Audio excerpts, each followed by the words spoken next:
capítulo 3 de Apocalipse.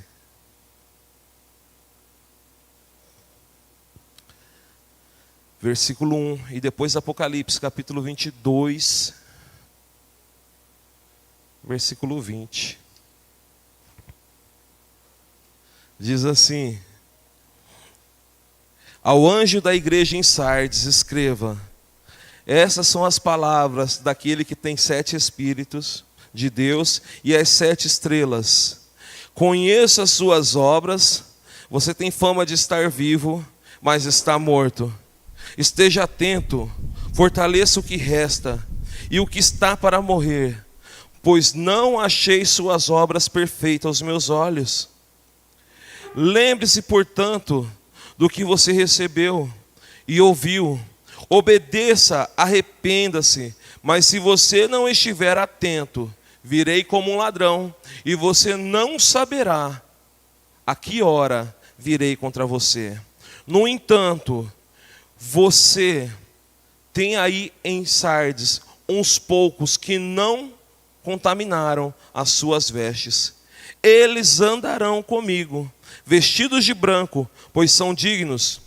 O vencedor será igualmente vestido de branco.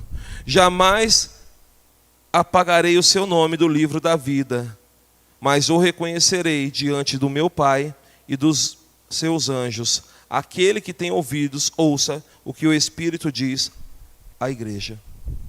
Irmãos, vou travar a rodinha aqui que andou.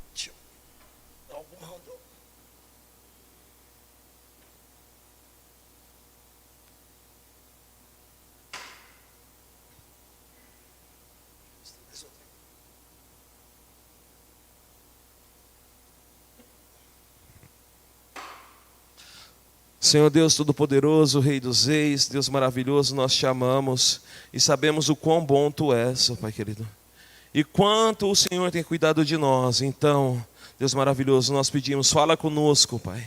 Que a Tua voz seja audível, Pai querido, aos nossos corações. E que ela possa habitar ali, ó Pai querido, fazer morada e começar a transformar todo o nosso ser. Que Teu Espírito Santo fale conosco, a Tua palavra fale conosco. Que o Senhor Jesus, o nosso Deus, nos guie. Em Teu nome, Jesus, que eu oro e agradeço. Amém e amém. E no livro de Apocalipse, no capítulo 22, diz: aquele que dá testemunho dessas coisas diz: sim, venho em breve. Amém. Senhor Jesus, venha logo, venha depressa. Nós estamos aqui caminhando, agora é a igreja de Sardes. Nós passamos pela igreja de Éfeso, passamos pela igreja de Esmirna, de Pérgamo, de Tiatira, e todas elas estavam vivendo alguns problemas que precisavam ser restaurados pela presença do Senhor. A igreja de Esmirna, ela era uma igreja que é louvada ali, né, por não ter problemas, mas as demais, você vê ali, elas tendo problemas, sendo oprimidas, né, pela perseguição, como Esmirna foi. Uma igreja que estava distante do amor de Deus, como foi Éfeso. Uma igreja que tinha tantos elogios ao seu respeito, como foi a igreja de Tiatira. E faltava viver todos os elogios de forma verdadeira e íntegra. E agora nós estamos aqui na igreja de Sardes, uma igreja em que o Senhor dizia: você tem a aparência de estar viva. Sardes, ela fica na Ásia Menor, na região da Turquia, hoje em dia. E ela era uma cidade que ficava no lugar mais alto da região da Lídia. Em algum momento ela foi a capital da Lídia. E por estar no lugar tão alto, ainda tinha muralhas, ela se sentia a cidade mais protegida do mundo antigo, né? Era a cidade fortalecida e falava assim: ninguém vai conseguir nos destruir. Ninguém vai conseguir nos derrotar. porque eles não são capazes nem de entrar na nossa cidade. E no ano, 10 anos após Ciro libertar Judá, de volta para Israel, de volta para o reino de Judá e para Israel, 10 anos depois de que Israel, ali o povo de Judá, voltou para a nação de Israel e começou a povoar novamente, depois do exílio que nós vemos no livro de Daniel, 10 anos depois, Ciro, o Grande, conquistou pela primeira vez a cidade de Sardes. O rei daquela época dizia: ninguém vai conseguir nos dominar, porque não vão conseguir entrar com seu exército, não vai conseguir me destruir. Mas os soldados do rei Ciro entraram por uma pequena brecha que havia no meio da muralha sobre os montes. E 200 anos depois ali, Sardes de novo já estava ali erguida novamente como uma cidade independente. Alexandre, o Grande, conquistou a mesma cidade da mesma forma. Uma cidade que era poderosa e não era vigilante, porque estava no lugar tão alto, estava tão segura de si e não tinha vigilância constante. E então seus inimigos entraram por uma pequena fresta e fizeram uma potente cidade se tornar impotente diante dos seus inimigos. Essa era a cidade de Sardes. Depois, em outro momento, no governo de Seleucidas, elas foram dominadas, até chegar ao ponto em que ela passou a pertencer à nação de Roma. Uma cidade poderosa no mundo antigo, que se tornou escrava dos seus inimigos, porque dizia: ninguém pode me tocar. E essa era a cidade de Sardes. No tempo em que João escreveu a carta, enviou para a igreja, Sardes, ela tinha ali como deus patrono, da cidade, Cibele, que era uma deusa para os romanos, considerada a mãe dos deuses, aquela que dava a vida. E pela deusa Artemis dos gregos. Então havia naquela cidade culto a essas duas deusas, que naquele tempo era como se fosse assim, era equivalente ao outro, tanto na cultura grega quanto na cultura romana das deusas. E era uma cidade pagã, como todas que nós vamos ler aqui. E a igreja de Sardes vivia nesse contexto: culto à deusa Cibele, prostituição nesses cultos, os prazeres do mundo eram vividos ali de uma forma natural, era normal viver os prazeres do mundo, e a igreja de Sardes estava inserida nesse contexto. E o Senhor diz no versículo 2: esteja atento, fortaleça o que resta e que estava para morrer, pois não achei as suas obras perfeitas aos olhos do meu Deus. Sardes, como o rei de Sardes, os reis que estiveram em Sardes eram altivos, Sardes também era altiva. Ela era uma igreja que tinha aparência de viva, e as pessoas olhavam para Sardes e falavam: nossa, tem uma igreja ali, olha como eles trabalham, tem culto quinta, domingo, sextas, todos os dias da semana, tem reuniões, olha como eles estão trabalhando, tem uma igreja ali. Só que as pessoas passavam por esses cristãos e falavam: tinha uma igreja e tem várias reuniões, mas como se fosse apenas mais um estabelecimento.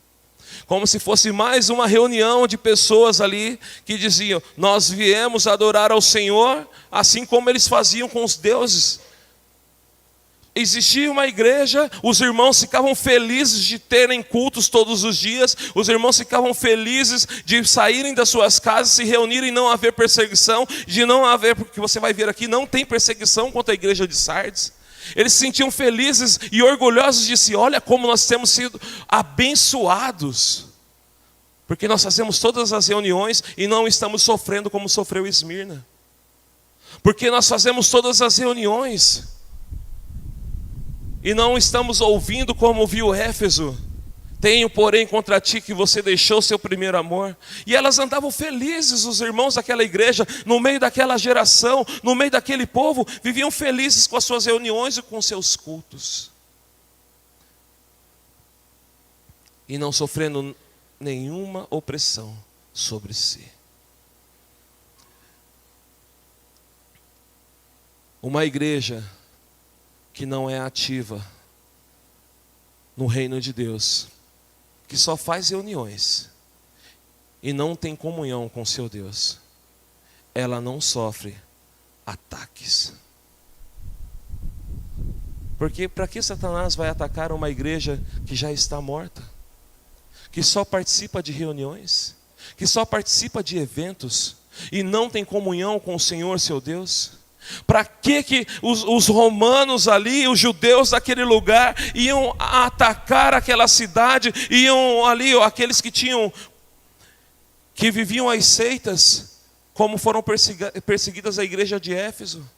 Para que eles iriam atacar uma igreja que tinha todas as reuniões, mas com as suas reuniões não era capaz de mudar a vida dos membros da sua igreja? Eles participavam dos cultos e voltavam para suas casas e ainda continuavam os mesmos. Eles não foram mudados, não foram transformados pela palavra do Senhor, não tiveram a transformação na vida deles. Um cristão que conhece a Cristo, ele não volta a ser o mesmo. As pessoas que o conheciam conseguem perceber o quão diferente você é. As pessoas que te conheciam, elas veem nas pequenas mudanças que alguma coisa já não é mais como era antes. E daí, quando você tem a oportunidade de falar do seu Senhor, elas veem que você encontrou de fato um Deus vivo e poderoso e operante que transforma a história dos cristãos. E Sardes, em algum momento, ela ouviu a palavra do Evangelho e começou a ser transformada. Mas, em algum outro momento da história, elas começaram a formar dentro de si. Ser crente é ir para o culto. Ser crente é participar das reuniões. Ser crente é campanha. Ser crente é que as pessoas estão vendo que eu saí de casa e fui até a igreja. E Deus está querendo dizer, ser crente é ter um caráter transformado. Ser crente é não o lado de fora parecer ter boa aparência, mas o lado de dentro para fora transparecer Cristo Jesus como seu Senhor. Você vai ver, um ponto que eu quero dizer para vocês é como Jesus nos vê, como Jesus me vê.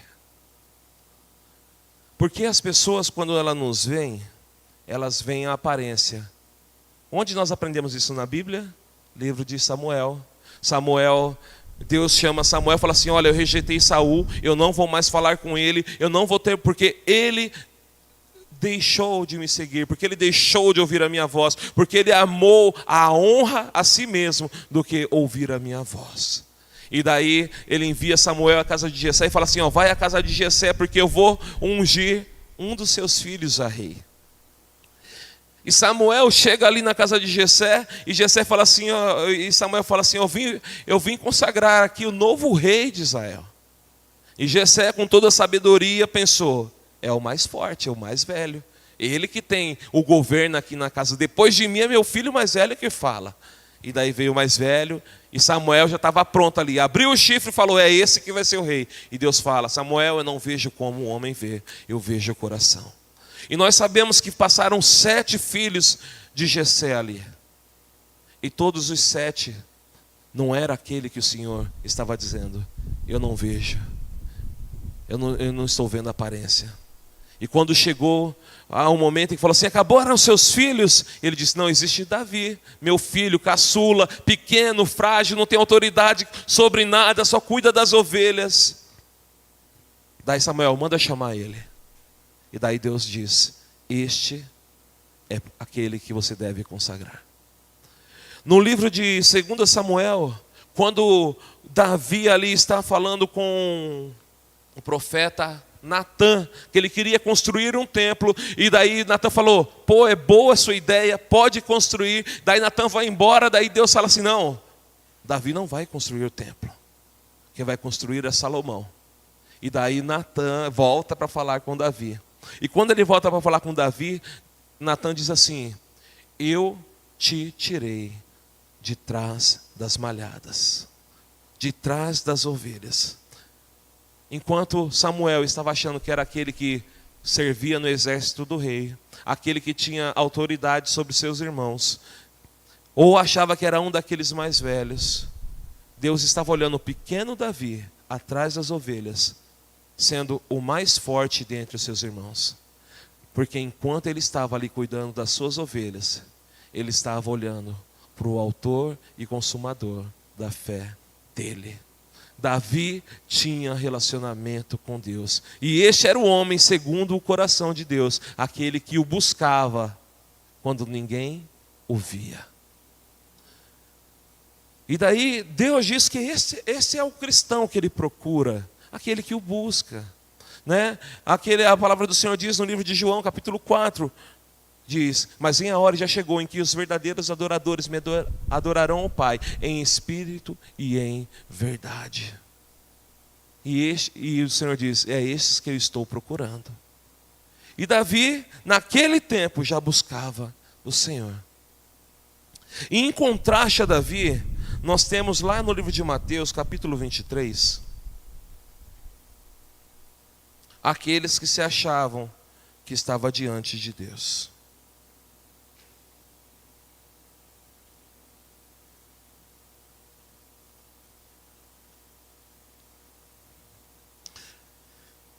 Capítulo 23 de Mateus, 23 diz, ai de vocês, mestres da lei, e fariseus, hipócritas, que vocês dão o dízimo do hortelã, do entro, do cominho, mas têm negligenciado os preceitos importantes da lei. Justiça e misericórdia, a fidelidade, justiça, a misericórdia, a fidelidade, vocês devem praticar essas coisas sem omitir aquelas. Guias cegos, vocês com um mosquito e engolem um camelo. Ai de vocês, mestres da lei, fariseus, hipócritas, vocês limpam o exterior do copo e do prato, mas por dentro eles estão cheios de ganância e cobiça. Fariseus, cego, limpe primeiro o interior do copo e do prato, para que o exterior também fique limpo. Ai de vocês, mestres da lei e fariseus hipócritas, vocês são como sepulcros caiados, bonitos por fora, mas por dentro estão cheios de ossos e todo tipo de imundície. Assim são vocês por fora, parecem justos ao povo, mas por dentro estão cheios de hipocrisia e maldade. A igreja de Sardes, ela se aparentava mais como uma igreja que tinha boa aparência do lado externo, do que uma igreja que tinha integridade. Aquilo que ela estava vivendo dentro dela estava sendo manifestado para fora dela. E daí o Senhor diz,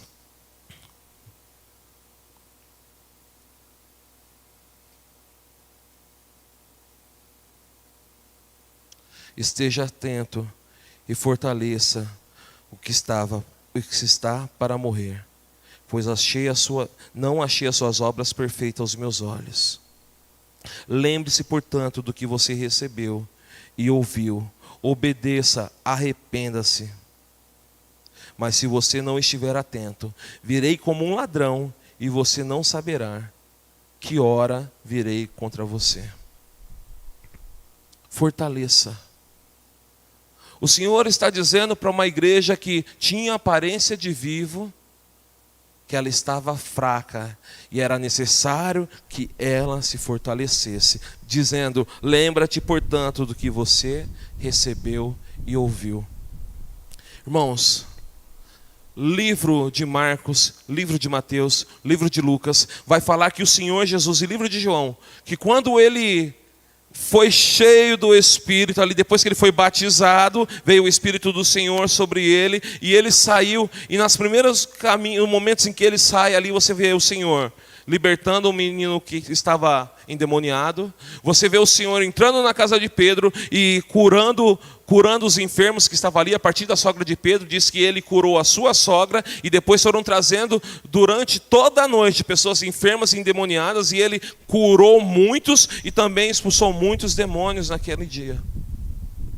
Jesus e a sua pregação começou a partir do momento em que ele disse: arrependei-vos, pois é chegado o reino dos céus. Jesus começou a transformar a vida das pessoas a partir da sua pregação.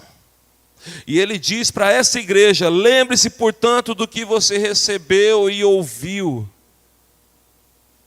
O que nós recebemos de Jesus? Qual foi a palavra de Jesus que mudou a sua vida e passou a fazer parte de você, e você, a partir daquele dia, se tornou cristão? Porque eu tenho certeza que todos nós que estamos aqui, algum dia ouvimos uma pregação e tivemos que optar em ouvir aquela voz e não retroceder mais, ou desprezá-la. Um dia alguém falou de Cristo sobre a minha vida, e aquela palavra fez a mudança. Um dia alguém falou de Cristo para você, e aquela palavra trouxe a mudança e te levou a um lugar chamado arrependimento. E esse arrependimento te levou a um lugar chamado relacionamento com o Pai, para poder ser chamado de filho. Nós nos arrependemos dos nossos pecados por causa da pregação do Evangelho, e nós nos aproximamos de um Deus que agora nós podemos chamar de Pai. E a igreja de Sardes estava ali naquele momento em que elas passaram pelo momento em que conheceu a Jesus, passaram pelo momento do arrependimento, mas caíram, porque deixaram de ouvir a voz do seu Senhor. Só existe uma forma de os filhos de Deus serem fortes, é ouvir a voz do seu Senhor. Davi, como já foi citado hoje aqui, em todas as suas empreitadas em que ele foi lutar, ele falou assim: eu vou buscar no Senhor se eu posso ir para a batalha ou não. Eu vou buscar no Senhor o que eu devo fazer ou não. E você vai ver que todas as vezes que Davi tirou os olhos do Senhor, ele caiu de uma forma miserável. Você vai ver quando Davi não olhou para Deus e olhou para a vontade da sua própria carne, e a destruição que ele trouxe para a vida dele e para a da sua família, quando ele cometeu adultério com Batseba.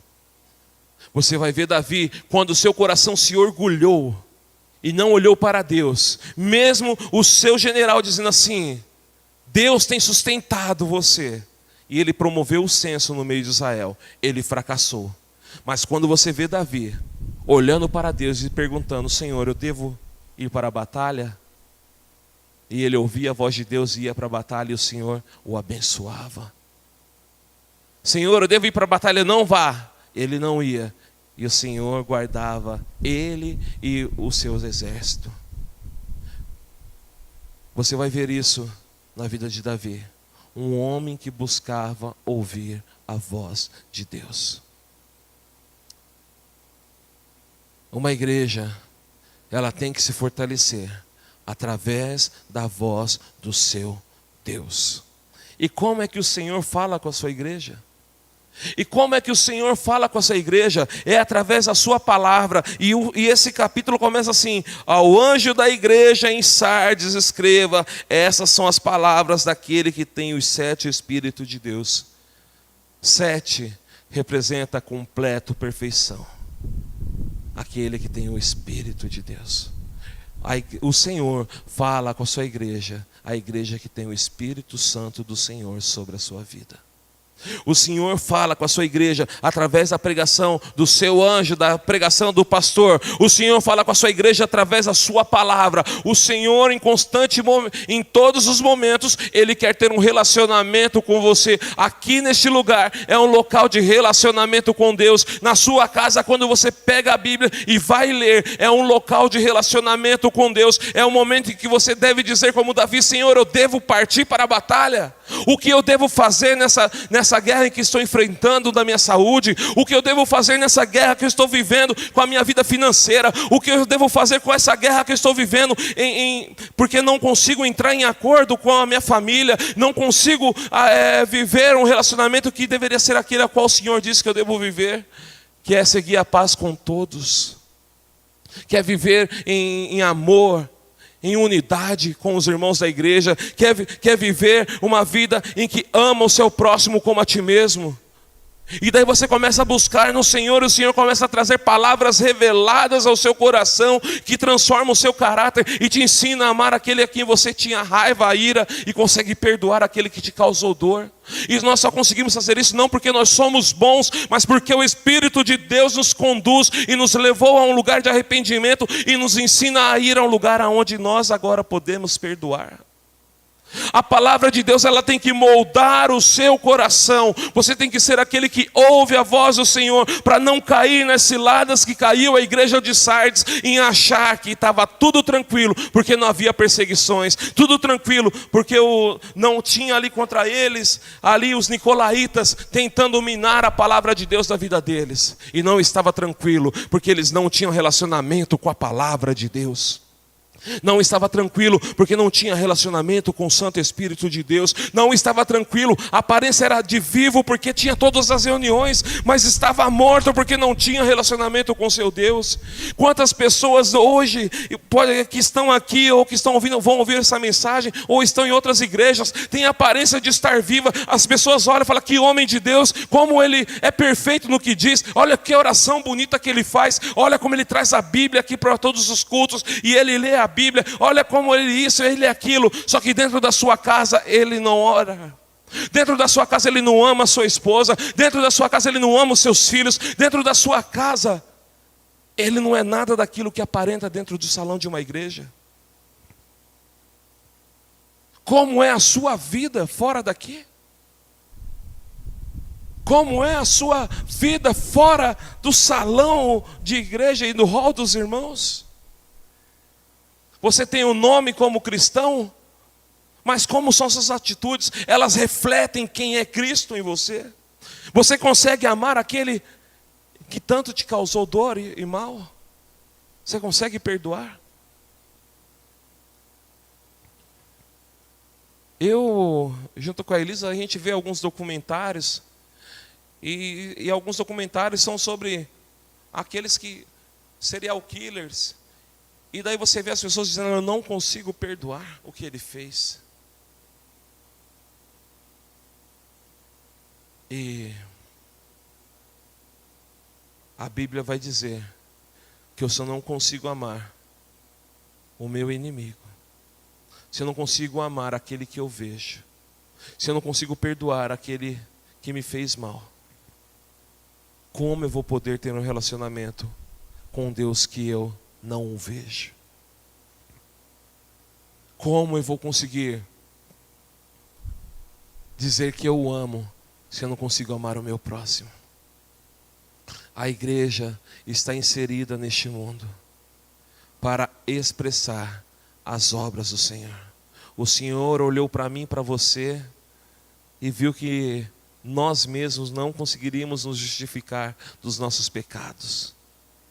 Nós mesmos não conseguiríamos nos transformar e ter um caráter sem que aquele que não conheceu o pecado se fizesse pecado por nós, sem que aquele Todo-Poderoso que nós conhecemos como nosso Deus, Senhor Jesus, não tivesse morrido por nós.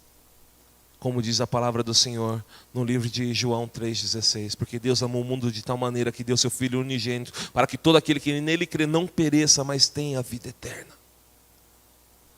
E por causa disso nós podemos ter acesso ao Pai. Porque no livro de João, no capítulo 1, no versículo 12 diz: mas todos quanto o receberam e creram no seu nome, foi-lhes dado o direito de serem chamados filhos de Deus.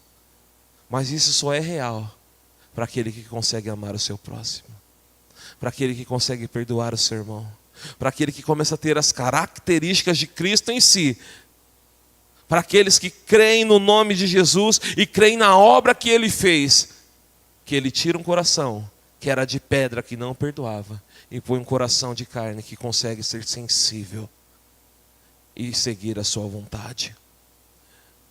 Não devemos ter aparência de vivo, devemos ser vivos. Então fortaleça aquilo que ainda resta, fortaleça aquilo que você ouviu um dia de Cristo e começa a viver aquelas palavras que moldaram a sua vida. E daí você começa a ler a palavra do Senhor e começa a ser preenchido de cada mensagem que tem aqui e começa a viver como Cristo deseja que você viva, que é ouvindo a sua voz. As minhas ovelhas ouvem a minha voz e me conhecem e obedecem. Outro ponto que nós temos aqui: como Jesus me posiciona. Aqui existia uma igreja que estava vacilante, e Jesus, Ele nos posiciona de uma forma, através da sua graça. Ainda existe graça para as nossas vidas. Nós conhecemos 2 homens, e esses 2 homens traíram a Jesus, Judas e Pedro. Um vendeu a sua amizade, o seu Senhor, por 30 moedas de prata, e negou o seu Senhor. O outro, para proteger a sua própria vida, disse: eu não o conheço, jamais vi tal homem, eu não o conheço. E negou Jesus por 3 vezes, o seu Senhor e Salvador. Judas, o Senhor chamou de amigo. Pedro, o Senhor disse: boa palavra é esta, porque momentos antes o Senhor tinha revelado a Pedro: tu és o Cristo, Filho do Deus vivo. E esses 2 homens viveram um momento em que negaram o seu Senhor. E Pedro chorou copiosamente, e Judas chorou copiosamente. Ambos estavam entristecidos, ambos estavam frustrados com o que havia feito. Mas um, por causa do seu grande remorso, não olhou para a graça que o Senhor já lhe tinha pregado por diversas vezes, e tirou a sua própria vida. E o outro, com o coração quebrantado e contrito, se arrependeu do que havia feito, e olhou para o seu Senhor e Salvador, e encontrou graça que o pôde salvar. O Senhor nos posiciona como homens valentes e mulheres valentes por causa da sua graça, porque por causa da sua graça nós estamos de pé. Por causa da sua misericórdia nós não fomos consumidos. Por causa da sua bondade, porque todos pecaram e estavam destituídos, estavam longe da glória de Deus. Mas o Senhor Jesus, Ele nos aproximou, porque aonde abundou o pecado, superabundou a graça de Deus. Aonde estava um homem que negou a Jesus, que disse que não o conhecia, que não tinha relacionamento com Ele, que jamais o viu, que jamais ouviu a sua voz, que jamais ouviu a sua mensagem, que estava ali preso, amargurado em seus pecados, Ele ouviu a voz do seu Senhor. e foi corrigido e restaurado, e viveu a graça. E nós conhecemos Pedro como um homem que era explosivo. E um dia, depois dessa restauração, porque foi de encontro com a graça, porque Jesus apareceu a ele, e ele disse: Senhor, tu sabes que eu o amo. E o Senhor disse: então, apacenta as minhas ovelhas. E Pedro, no livro de Atos, no capítulo 2, junto com aqueles irmãos, foram cheios do Espírito Santo. E quando Pedro começa a pregar, os homens começam a ouvir ali a mensagem. E mais de 3.000 homens foram diante da graça do Senhor para serem restaurados. O pecado, ele pode ter um dia oprimido as nossas vidas, mas a graça de Jesus, o sangue de Jesus, o amor de Jesus nos tirou do império das trevas e nos transportou para o reino da sua maravilhosa luz, e por isso nós somos restaurados e estamos de pé nele. Não existe segurança se não for nele. Aquela igreja só ia estar segura se fosse em Cristo Jesus. Não era a sua aparência de força que ia garantir, mas a graça de Jesus nos garante que ficamos de pé. Versículo 4 diz: no entanto, versículo 3: lembre-se, portanto, do que você recebeu e ouviu, obedeça, arrependa-se, mas se você não estiver atento, virei como um ladrão, e você não saberá que hora virei contra você. Como que a cidade de Sardes foi dominada? Por 3 governadores. Eles vieram de forma repentina, uma hora em que eles não sabiam, entrou por uma fresta onde não havia vigilância, e eles foram dominados. E o Senhor está dizendo: olha, mas se você não estiver atento, virei como ladrão, e você não saberá a hora que virei contra você. Nós cremos que um dia Jesus virá,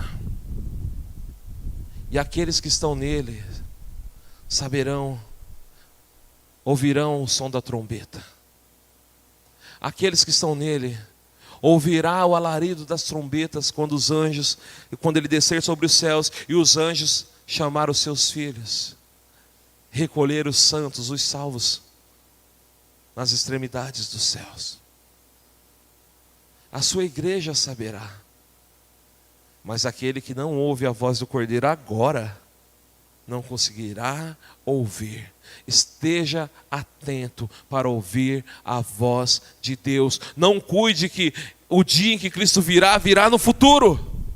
Cuide, mas que o dia que Cristo virá, você vai ouvir a voz dele. E vai depender somente dele.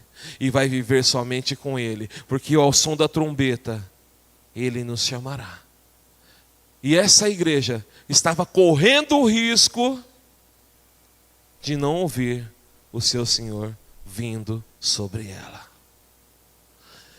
Precisamos depender de Deus a tal ponto de que sempre vamos ouvir a sua voz. No entanto, você tem aí em Sardes uns poucos que não contaminaram as suas vestes. Eles andarão comigo, vestidos de brancos, pois são dignos. O vencedor será igualmente vestido de branco. Você percebe que em todas as igrejas sempre restava alguém que ainda permanecia fiel? Sempre restava alguém que ainda buscava o Senhor? Seja este que ainda busca a presença do Senhor, quando todos dizem: é só ir para o culto, é só celebrar ao Senhor.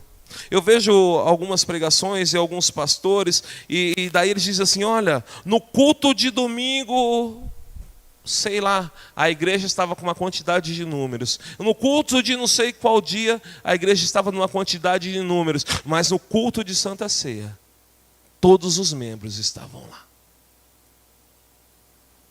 As reuniões que são feitas, elas não são feitas para nós. Elas é feita para o nosso Deus. Enquanto as pessoas não entenderem que nós temos que ser fiéis em todas as nossas obras, alguns cultos vão permanecer vazios. Alguns momentos em que Deus está falando com alguns, você não ouvirá a voz de Deus. Precisamos entender que o que nós fazemos é para Deus, é por Deus. Eu disse no último culto que eu vim que existem algumas canções que estão dizendo, né? É Ele, por Ele que eu tenho gastado a minha vida, que eu tenho entregado a minha vida, que eu tenho feito tudo. Mas eu tenho selecionado em quais momentos eu tenho feito isso.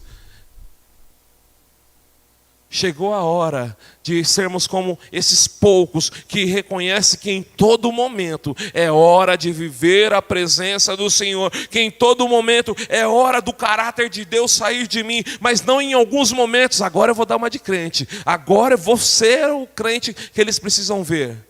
Ninguém vai perceber que você é cristão, se você vai ser em algum momento você vai ser crente. Na verdade, talvez você vai ouvir assim que você é duas caras, que você é mascarado. Eu fui com a Elisa num restaurante esses dias e na comanda veio cobrando 2 chopp. Acho que era 2 chopp, né? Eu falei assim, olha, tá tudo certo aqui, só 2 chopp que eu não tomo. Esses não é meu. Eu acho que vocês confundiram a mesa. E ela veio perguntar assim para mim, né? Mas você não bebe por quê? Não é porque, tipo, incomodou ela, por que eu não bebo? Daí eu disse assim, olha, eu já tive a oportunidade de beber, já tive a oportunidade de gostar, né? Só que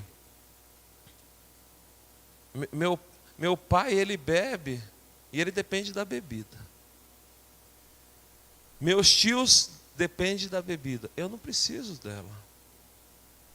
A Elisa já tinha saído ali um momento, eu falei assim, eu não preciso dela. Ela não me sustenta, eu não preciso dela. Eu já descobri que ela faz mal para mim. Só que é tão natural as pessoas beberem, é tão natural os prazeres do mundo serem vividos, que o que incomodou ela foi porque eu não fazia. E é porque Deus me sustenta. É porque o Senhor é a minha alegria. É porque eu não preciso dos prazeres momentâneos, porque eu tenho um prazer que é constante na minha vida, que me traz alegria, e eu consigo ser alegre sóbrio. Eu consigo ser alegre sem uma gota de álcool. E o mundo só vai perceber que você é cristão, não porque em algum momento você é cristão, mas é porque as suas atitudes é de cristão o tempo todo. E você não precisa se esforçar muito. Uma coisa que eu sempre falo assim, eu sempre peço para Deus, coloque as pessoas que eu possa falar do seu amor. E daí às vezes, por que eu não bebo? E daí é porque eu dependo de um Deus que traz alegria para mim. Ou no meu serviço, estava na empresa em que eu trabalho, teve uma festa, fomos para o Hopi Hari, lá a empresa liberou alguns tickets de bebida alcoólica, eu peguei os meus, daí eu fui para lá, daí veio uma escola de samba e começou a tocar o samba, eu peguei meu fone de ouvido e coloquei, enquanto tocava o samba eu estava ouvindo louvor. E daí veio um cara e falou assim, o que você está ouvindo aí? Eu falei, estou ouvindo coisa melhor. E ele se incomodou com isso. Por que você está usando um fone? Você está todo ambiente agradável. Daí veio o outro e falou assim, um estava dizendo assim, quem é da igreja? Quem é da igreja? Me dá o ticket da bebida alcoólica. E eu estava com os meus 2. E daí o cara descobriu que eu não bebia. Ele falou, me dá o seu ticket. Eu disse não. E daí para isso eu só falei não. E ele ficou incomodado, ele pensou, pô, ele não deu para mim porque eu não sou amigo dele. Talvez um cara que converse com ele vai ceder. E daí veio o outro, você não bebe, né? Você pode me dar seu ticket? Eu falei, cara, eu tenho um princípio. E nesse meu princípio, eu não pago bebida alcoólica para ninguém. E esses tickets são meus. E eu não vou dar para você. Eu falei ainda, eu posso até perder a sua amizade. Mas o ticket eu não vou te dar. Pô, entendi, cara, obrigado, hein? E foi embora. Aquele outro que viu que eu estava com fone, no outro dia perguntou assim, que igreja você vai? E começou a perguntar sobre Jesus. E foi a oportunidade de falar sobre Jesus. Não importa o ambiente que você está. Você tem que ser aquilo que Deus diz que você é. E você é filho de Deus. E isso talvez vai ser a oportunidade de você poder dizer quem é o seu Deus nos lugares aonde você nem imagina. Um fone de ouvido foi capaz de poder proclamar o evangelho para uma vida. E várias vezes agora ele conversa comigo, para e começa a perguntar, e a gente conversa. Então aproveite as oportunidades, não para parecer crente, mas aproveite as oportunidades para continuar sendo crente.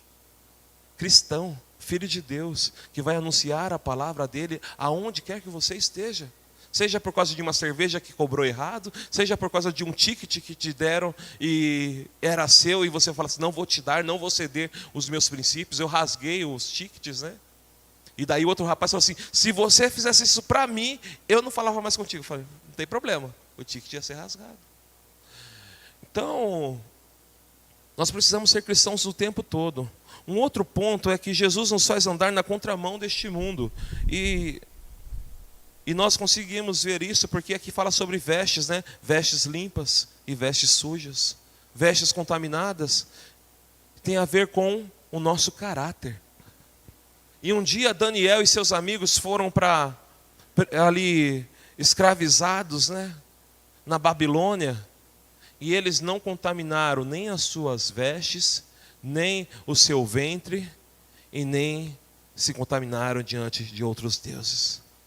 Eles se mantiveram íntegros. Um cristão, ele anda na contramão do mundo. Enquanto todos estão celebrando de forma libertina, enquanto todos estão dizendo que a sua alegria está nos prazeres deste mundo, um cristão diz, o meu prazer está no meu Senhor, que me amou e que me salvou, está no Senhor Jesus, porque ali na cidade de Sardes, as pessoas viviam em plena libertinagem, adoravam outros deuses, e ali depois dos cultos, eles se prostituíam, e mais alguns estavam ali diante do seu Deus, dizendo, eu não vou me contaminar.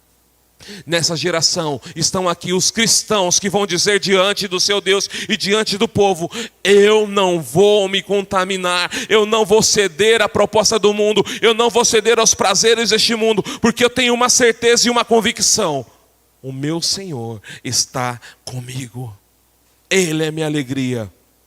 E para encerrar vai dizer assim, o vencedor será igualmente vestido de branco, jamais apagarei o seu nome do livro da vida, mas reconhecerei diante do meu Pai e dos seus anjos, aquele que tem ouvidos ouça o que o Espírito diz à igreja. Então esse vencedor vai ser salvo, vai ser justificado, vai ser aprovado, ele não vai ter o nome só escrito como membro de uma igreja, mas ele tem o seu nome escrito nos céus, como servo do Senhor Altíssimo. Então que você possa se enquadrar no padrão em que Cristo tem para você. Resta uma graça, e essa graça te conduz à presença dele, e te mantém de pé, e te fortalece, ela te posiciona.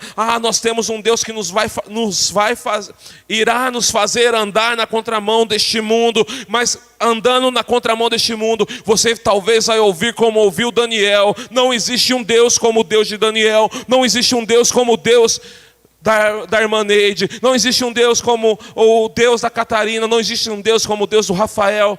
Você vai andar na contramão do mundo e você vai poder dizer, Maranata, ora vem Senhor Jesus, e você já estará vestido de branco aqui, e um dia andará vestido de branco na presença do Senhor, porque o Deus diz assim, que aquele que não conheceu o pecado se fez pecado por nós. No livro de João, do 1 João, vai dizer assim, que nós somos purificados pelo sangue de Jesus. Eu e você fomos transformados. Eu e você não andamos mais com vestes sujas, maculadas, mas as nossas vestes foram limpas pelo sangue do Cordeiro. Andamos de vestes brancas, andando neste mundo e proclamando o reino do Senhor e dizendo, Maranata, ora vem Senhor Jesus. Os membros da igreja de Sardes um dia puderam proclamar, Maranata, ora venha Senhor Jesus. Aqueles que ouviram a sua voz e não voltaram atrás e não retrocederam, aqueles que lavaram as suas vestes no sangue do Cordeiro, eles cantam, Maranata, ora vem Senhor Jesus. Eu e você podemos fazer isso, porque um dia nós estávamos mortos nos nossos delitos e pecados, mas Cristo Jesus nos resgatou.